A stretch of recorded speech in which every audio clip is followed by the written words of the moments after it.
This is Midnight Sun. Today we are going to continue in some way with the topic we were talking about last week. This program is going to be titled Dreaming Other Possible Worlds, or How to End the Myth that Myths are Myths. This all comes to why we are calling our campaign Rainbow Warriors 3.5, because, well, it means that our global campaign is based on a legend. Last week we were talking about this legend, the legend of the Rainbow Warriors. We tried to convey the idea that this myth of the future, like others that exist, is important because it can have a very powerful effect on society. Today we will answer some more questions about this legend. Above all, we will talk about the reasons why it is so powerful, why a myth like this is so important, to the point of being able to change the course of history, according to my theory. Where does the power of myths or legends and tales lie? And today we are going to use many quotations from great scholars, from great researchers in the world of social and human sciences, who have contributed much to human wisdom. And if you think that this program doesn't concern you, please think that maybe you can be wrong. As we began to explain last week, myths, legends, and stories wired our brains as children, gave us the worldview of our culture, and provided the foundation for us to become the people we are today. In the same way, a myth, a legend, or a folk tale can change your life and take it to a new level of experiences. It can lead you to glimpse new horizons, to dream other possible worlds in your life.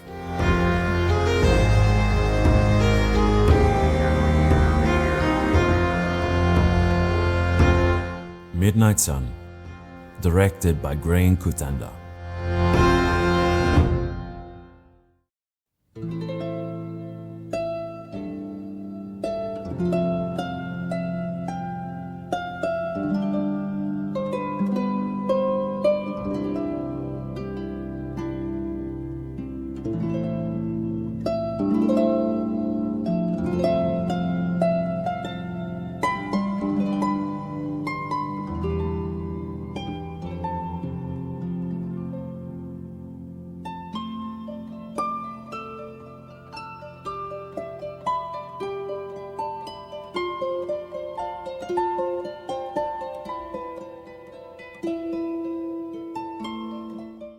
Welcome to Midnight Sun.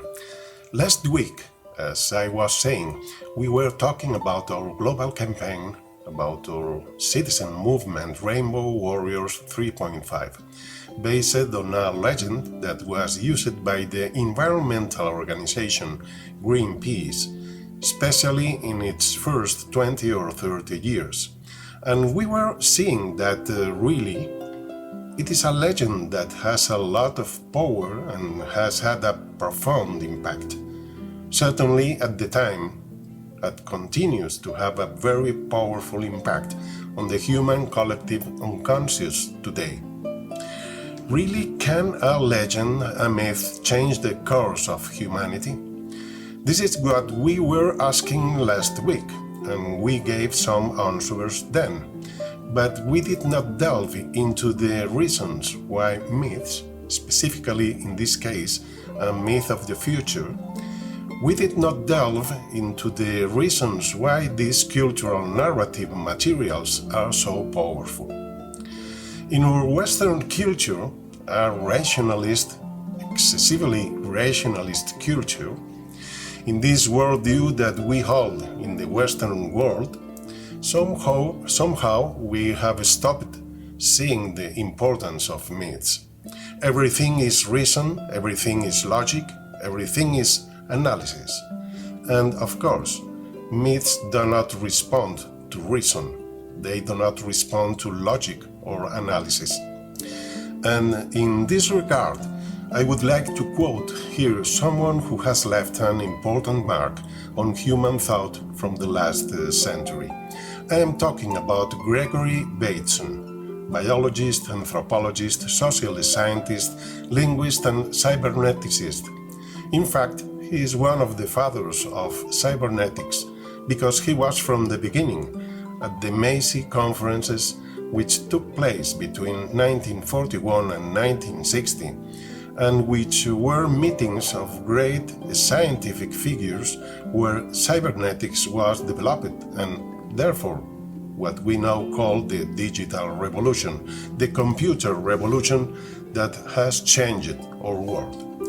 Gregory Bateson was a professor at the University of California at Santa Cruz and was a member of the famous and prestigious Palo Alto School in California, being one of the great exponents of systems thinking and systems theories.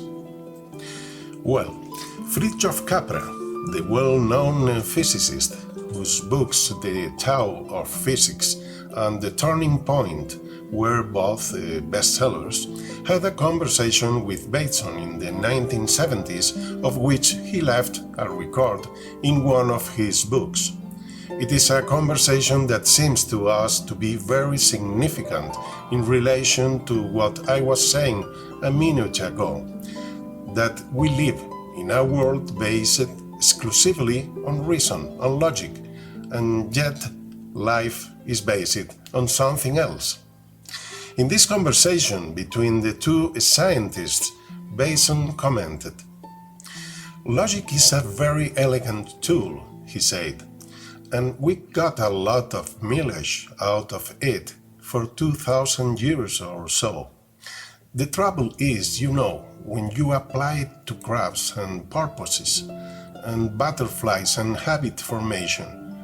His voice trailed off, and he added after a pause, looking out over the ocean, "to all those pretty things," and now looking straight at me, "logic won't quite do, because that whole fabric of living things is not put together by logic.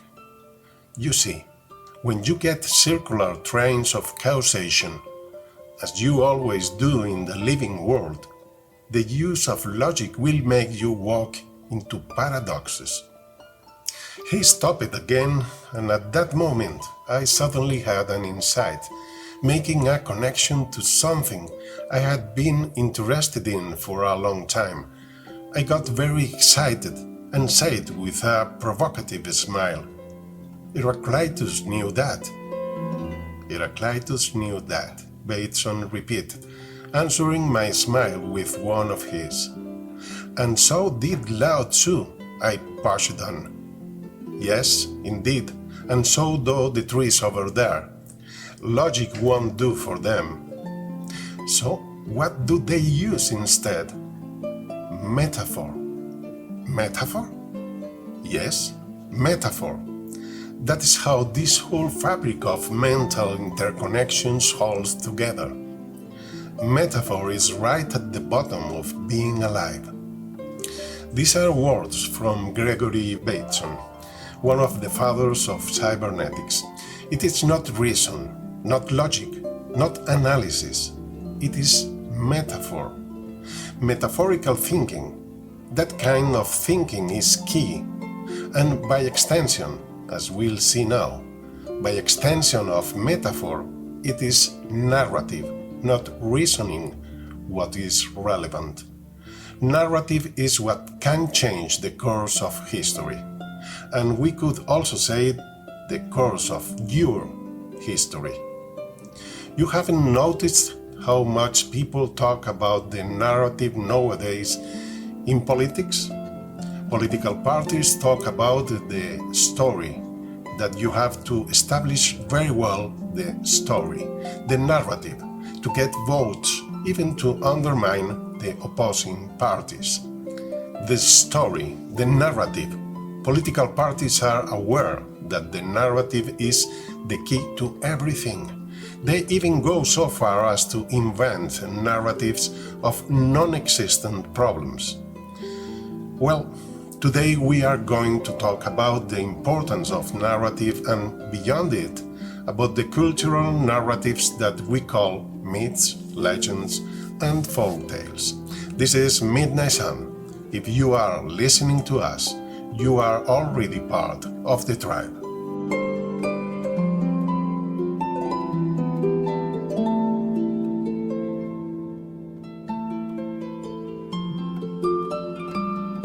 Midnight Sun is a radio program that seeks to foster the process of social transformation needed to address the social, climate, and extinction emergency we are now entering.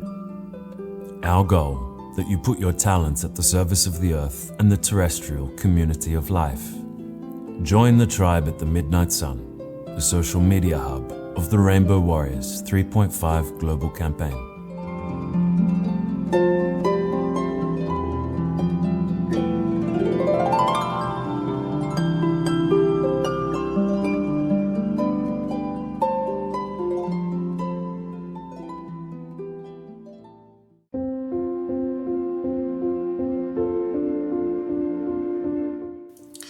To what extent is narrative important?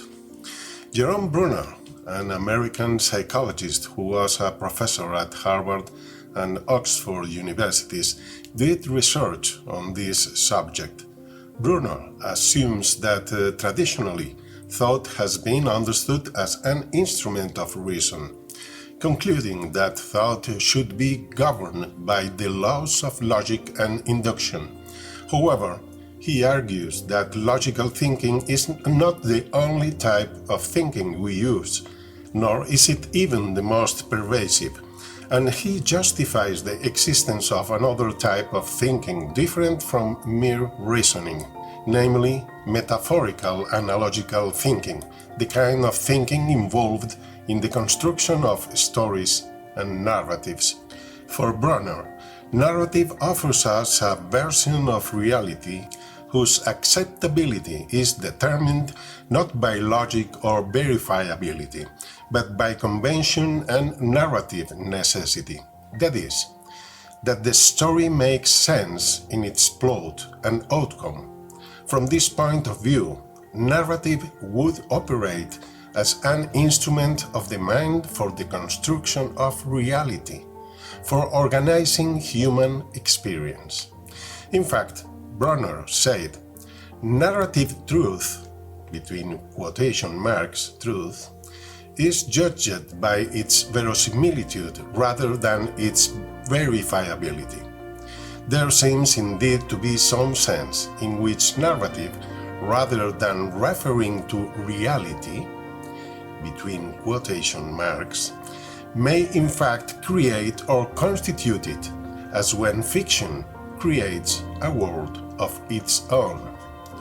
Bruner's central premise is that the main function of the mind is world-making, that is, to create the world.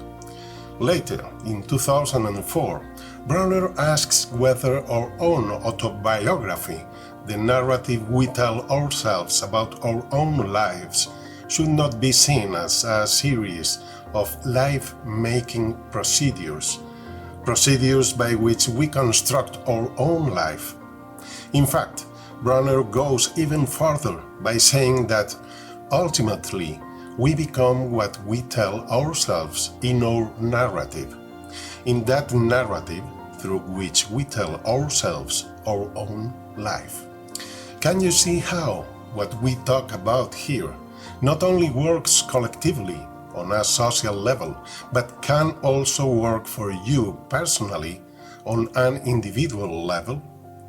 That is why I tell you at the beginning of each program that although a topic may not seem to concern you, it might surprise you in the end and affect you in a very personal way, and not only in the collective social discourse in which we use it here. Thus, mythical and traditional narratives, as cultural narratives, carry within them the potential for the construction of alternative collective realities. This would indicate that this legend, this myth of the future that is the legend of rainbow warriors, would have the potential to construct an alternative collective reality. This would be telling us that myths, far from being falsehoods as contemplated by modernism and Western rationalist thought, which uses the word myth as a synonym for false, myths, far from being falsehoods, would have a transformative potential for societies, as long as we use the right myths in the right historical contexts. That is, myths are not a myth. One of the first scholars to claim this fact was Carl Gustav Jung, the great Swiss psychologist, in his book Symbols of Transformation in 1912. Subsequently, great humanists and thinkers such as Mircea Eliade, Claude Lévi-Strauss, and Joseph Campbell, among many others, joined this idea.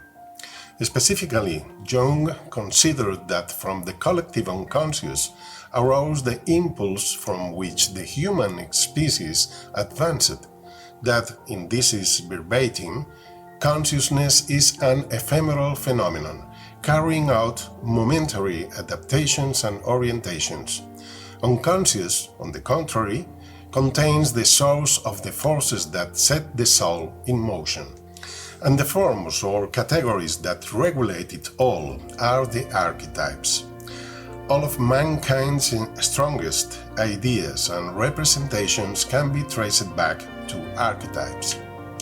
On the other hand, Claude Lévi-Strauss, French anthropologist and ethnologist, member of the French Academy, said that mythical thought is in no way an evolutionary stage prior to and therefore of inferior quality to a scientific thought, but that they are two different ways of approaching reality and that in fact they use the same structuring rules. Myths are so important, according to Lévi-Strauss, that he went so far as to say, "I therefore claim to show not how men think in myths, but how myths operate in men's minds without their being aware of the fact." Or as the Nigerian poet and novelist Ben Okri would put it, "It is easy to forget how mysterious and mighty stories are. They do their work in silence, invisibly. They work with all the internal materials of the mind and self. They become part of you while changing you. Beware the stories you read or tell. Subtly, at night, beneath the waters of consciousness, they are altering your world. Beware the stories you read or tell." We continue in a few moments with Joseph Campbell, possibly the foremost figure in the study of mythology in the last century.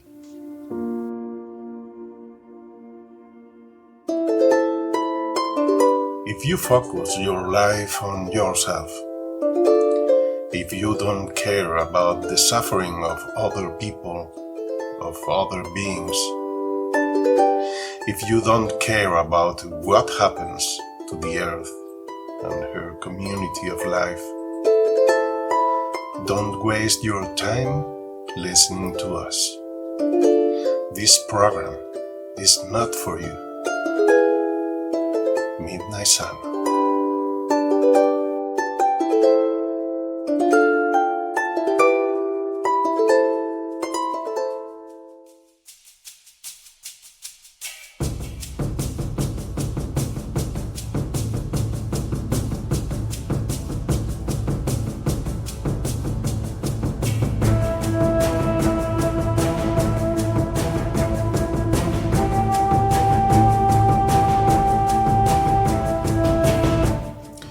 Midnight Sun, if you are listening to us, you can now consider yourself part of the tribe. We were saying that we were going to talk about Joseph Campbell, possibly the person who has had the greatest influence in Western culture on our understanding of myths. Campbell was a professor at Sarah Lawrence College, and he said that civilizations are grounded on myth. This is a huge statement. This is like saying that it is myths, that civilizations are built on myths. In fact, he said, religions, philosophies, arts, the social forms of primitive and historic man, prime discoveries in science and technology, the very dreams that blister sleep, boil up from the basic magic ring of myth. Indeed, Campbell went so far as to say that the transition from the Middle Ages to the Renaissance and then to Romanticism had been brought about by a novel mythological contribution, a secular mythology written between the 12th and 13th centuries, specifically the cycle of tales of King Arthur and the Grail mythology. According to him, it was these legends, transmitted through troubadour poetry, that sowed the seeds that would end the Western medieval estrangement from nature, bringing about a return to the natural world and, in the process, a distancing from dogmatism and Christian religious imposition, and the beginning of individualism in the West. Campbell considered myths to be so important in the making of human history that he went so far as to say, the rise and fall of civilizations in the long, broad course of history can be seen to have been largely a function of the integrity and cogency of their supporting canons of myth. For not authority but aspiration, pay attention to this concept, for no authority but aspiration is the motivator, builder and transformer of civilization. Myth is an organization of symbols by which the energies of aspiration are evoked and gathered toward a focus. The message leaps from heart to heart by way of the brain, and where the brain is unpersuaded, the message cannot pass.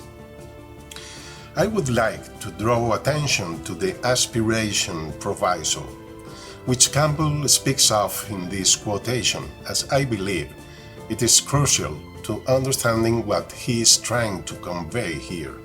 Aspiration, as Campbell puts it, would be what a person or society loves, what they long for, what they hope for, what they dream about, what they deeply desire. It is a dream that springs from the heart, not from the head, something that speaks to us in the language of the heart and is therefore expressed through metaphor, through metaphorical analogical thinking, through the language of myths. From that aspiration, we can understand the influence of the Arthurian myths on the thought and feeling, of course, of the Renaissance and Romanticism. The key of all civilization is aspiration, that to which it aspires, and everything else is subordinated to that collective dream, to the mythological dream. If we do not take into account the affective components of dream worlds, it is difficult to understand how cultures and civilizations are born and develop. In this sense, we could speak of the new myths that are already creating a new civilization. One of them would be that of Pachamama, Gaia, Mother Earth, which is emerging from the collective unconscious and entering the consciousness of a large part of humanity. Even scientifically, with what we will see here in a future program, with the Gaia theory, especially with the organic Gaia theory, the scientific theories which are already drinking from these myths. It is indeed a matter of aspiration, of dreaming of other possible worlds, Otherwise, we will not be able to see the path that will lead us to the desired and necessary world. As Campbell commented on a television program with Bill Moyers, myths and dreams come from the same place. Or as Carl Gustav Jung would say, the dream is the personal myth and the myth is the collective dream. In some way, myths are the dreams on which we base ourselves to construct not only reality, but the whole unconscious inner world of humanity, through which we trace our future. In this respect, Rollo May, a leading existential psychologist, makes an interesting case for the idea that myths precede discoveries. May argues that despite the fact that the Vikings had arrived in America with Leif Erikson as early as the 11th century, and that there is even evidence of Irish and Scottish arrivals between the 11th and 15th centuries, these discoveries were largely ignored. May comments, medieval Europe did not want a new world in the centuries before Columbus set forth in his 3 tiny ships in 1492. The people of medieval Europe were more concerned with their inner world and the upper world, the heavens, and did not need another world like this one. As May wrote, it took an inner change in Europe before the people could let themselves see and experience a new world. A new mythic world had first to be born. And he says, as is often the case, myth leads to fact rather than the reverse. The myth leads people to give their attention to one possibility rather than another, and hence to change the direction of their intentions and their dreams. Another researcher, better known in our time, who has also made her contributions to the subject of myths, is Clarissa Pinkola Estés, a Jungian analyst psychologist who wrote a bestseller entitled Women Who Run with the Wolves, Myths and Stories of the Wild Woman Archetype. Clarissa Pinkola Estés, in the introduction to the 2004 commemorative edition of The Hero with a Thousand Faces by Joseph Campbell, wrote, "The creative and spiritual lives of individuals influence the outer world as much as the mythic world influences the individual." By restating this primordial understanding, Campbell offers hope that the consciousness of the individual can prompt, prick, and prod the whole of humankind into more evolution. His thesis, like those of the ancients, and as put forth also, but in different ways, by Freud, Jung, and others, is that mythic world, by entering and transforming the personal psyche, the surrounding culture, the life of the family, one's relational work, and other matters of life, can be transformed too. This supports the idea that the mythical world can change not only the whole society, not only a civilization, but also your own life. Another contemporary researcher delving into these terrains is Ali Shehzad Zaidi, professor of English and Humanities at the State University of New York. What is curious is that he refers directly to the myth of the future that underlies our global campaign, to the legend of the Rainbow Warriors. Zaidi said in 2008, and I quote, "The task of the critical thinker is to question and challenge the myths that govern our lives, while seeking to create new paradigms for the purpose of further articulation and inquiry. Myths may evoke events in a distant past, justify the privileges of a social class, conceal the crimes of empire, or shape the future. We must delegitimize myths and paradigms which have condemned us to ecological destruction and war without end. In their stead, we must rediscover redemptive myths such as the Rainbow Warrior, which prophesies that when the earth is sick and dying, after its land, air and water have been poisoned, the races of humanity will unite like the colors of the rainbow to save her.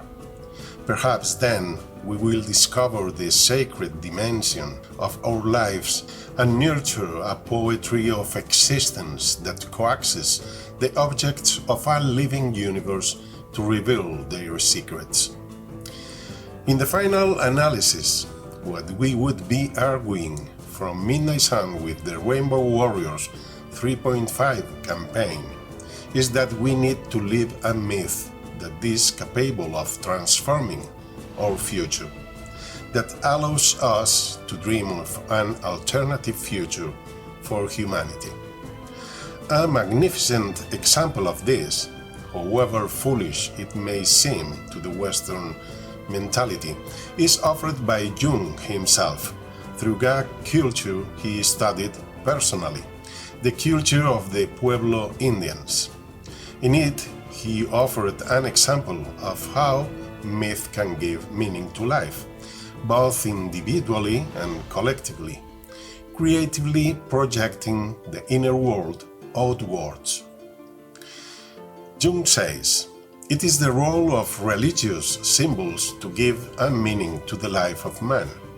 The Pueblo Indians believe that they are the sons of Father Sun, and these beliefs endows their life with a perspective and a goal that goes far beyond their limited existence. It gives them ample space for the unfolding of personality and permits them a full life as complete persons. Their plight is infinitely more satisfactory than that of a man in our own civilization who knows that he is, and will remain, nothing more than an underdog with no inner meaning to his life." Or as James Hillman said, paraphrasing Joseph Campbell himself, "The gods are not in Greece, or in myth books, or even in Campbell's books, but right on the corner of Broadway and 42nd Street, waiting for the lights to change." By this we mean that we are still on time to change the future, and that we can do so through the aspiration that a myth can sow in the heart, a myth of the future that encourages us to build an alternative future to that of the announced collapse. For myths of the future, like the legend of the Rainbow Warriors, are cultural devices designed by the human collective unconscious to sow the aspiration necessary to allow us to dream and build alternative futures. This is my hypothesis. But for that, we have to give a body. We have to give flesh to the archetypes of the collective unconscious that these stories tell us about. We have to give flesh, in this case, to the warriors of the rainbow.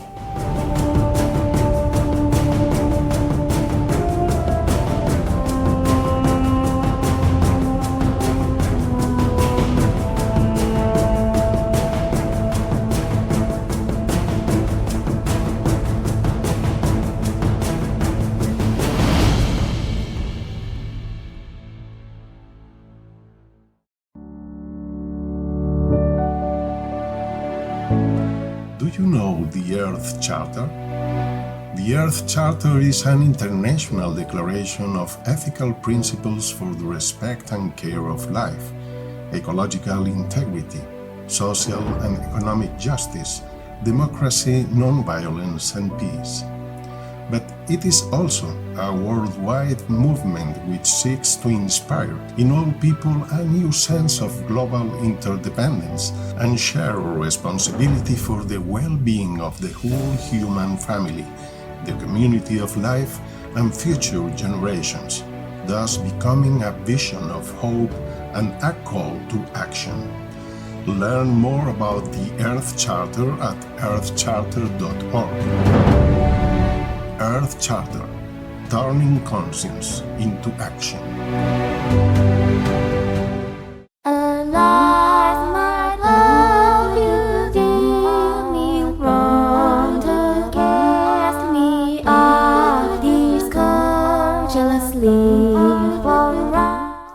Today we have been talking about how we can dream of other possible worlds, thanks to myths, thanks to legends, how we can dream a different future, a new humanity.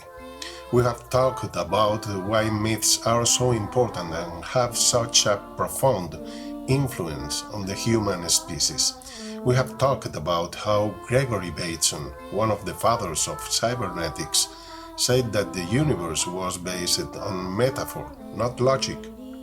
We have seen how Jerome Bruner, professor of psychology at Harvard University and later at Oxford, spoke of the importance of narrative, that through narrative we construct reality, not only social reality, but also personal reality, by telling ourselves who we are. We have talked about Jung and the importance he attributed to archetypes, those archetypes that are present in all stories, those characters that are repeated in all stories under one aspect or another. We have talked about Lévi-Strauss, the French anthropologist, who said, "I therefore claim to show not how men think in myths, but how myths operate in men's minds without their being aware of the fact." We have also talked about Joseph Campbell, the great mythologist, the one who drew the world's attention to myths in the last phase of the 20th century. He said that civilizations are grounded on myths, and that the rise and fall of civilizations are a function of how healthy the myths on which these civilizations lay their foundations are. We have also talked about aspiration, as Campbell understood it, the aspiration that certain myths can inspire, that aspiration that leads us to dream collectively of new worlds, of more beautiful and possible worlds. And finally, we have pointed out that in order to achieve that, in order to make those collective dreams come true, we have to live the myth. We have to give flesh to its archetypes. We have to become bridges for those archetypes to act in the world.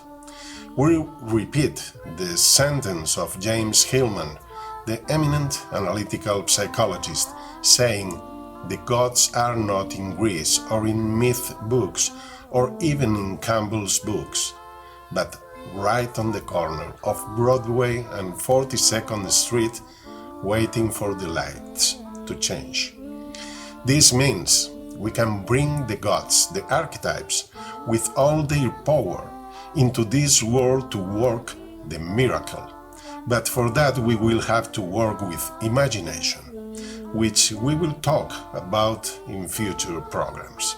Our intention is to change the course of history through a change of myths, as Campbell pointed out had happened with the secular myths that brought about the end of the Middle Ages, because myths inaugurate historical eras.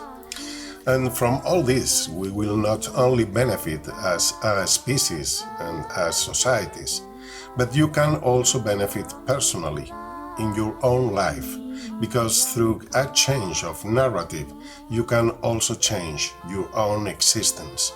Because, as we have explained, Bruner discovered that we construct reality through narrative. I refer you to narrative therapy. Maybe we will also talk about this one day in one of our programs. And to finish, I would like to read you a quote from Harold Goddard, author of The Meaning of Shakespeare. Goddard wrote, "The destiny of the world is determined less by the battles that are lost and won than by the stories it loves and believes in. That is a hard saying for hard-headed men to accept, but it is true. Stories are told, grow old, and are remembered. Battles are fought, fade out, and are forgotten, unless they beget great stories. That is why we are convinced that Rainbow Warriors 3.5 can change the world. Because it is a story that people can love and believe in the face of a blood-chilling global collapse. A story that can lead those who accept to give body to its archetypes to live the great adventure of their lives, to be filled with the radical hope that comes from knowing that they themselves are part of a myth, knowing that their existence was anticipated centuries ago and will be blessed for centuries to come. Join the tribe of all colors of Midnight Sun. Why then leaves thy bird gladly?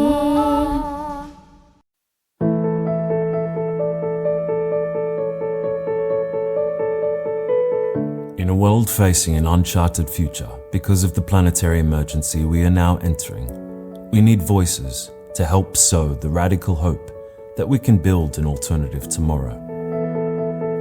Become a patron, and for $1 a month, join our tribe. Find us on Patreon as Midnight Sun.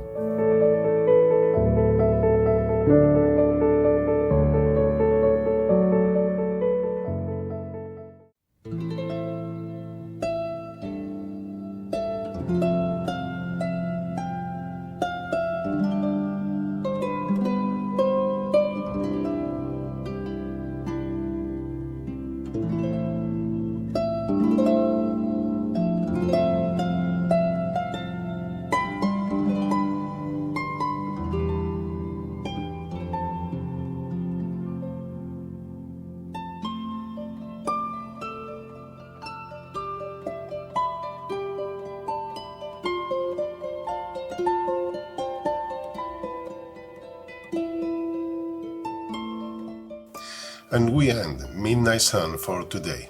Thank you for being there, on the other side, listening to us. You know that just by listening to us you can consider yourselves part of the tribe.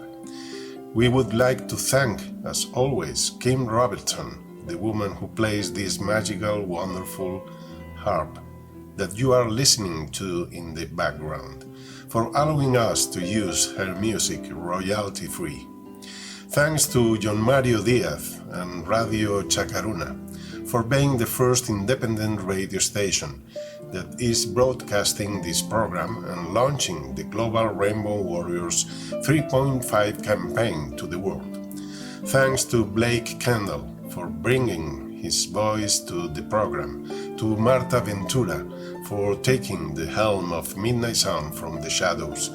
And I invite you to subscribe to our program and sign up for Rainbow Warriors 3.5. You can subscribe to the program for free, or you can help us with $1 or $3 or $5 a month. But I insist, you can do it for free.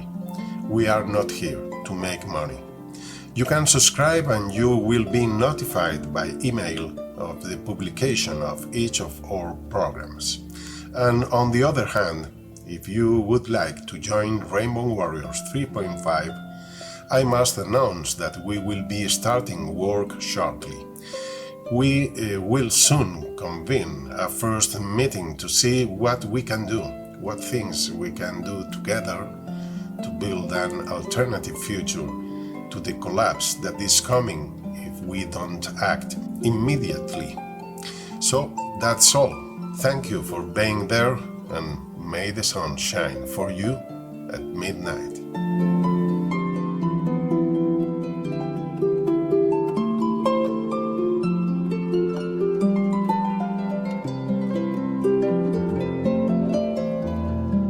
To avoid the social collapse we are heading towards because of the climate and extinction emergency, we are going to need 3.5% of the population to take action. That means we need help. Lots of help. If you have an independent radio station and want to share Midnight Sun's radio programs on it, find out more at midnightsun.com.es/broadcasting. Midnight Sun, the social media hub of the Rainbow Warriors 3.5 global campaign.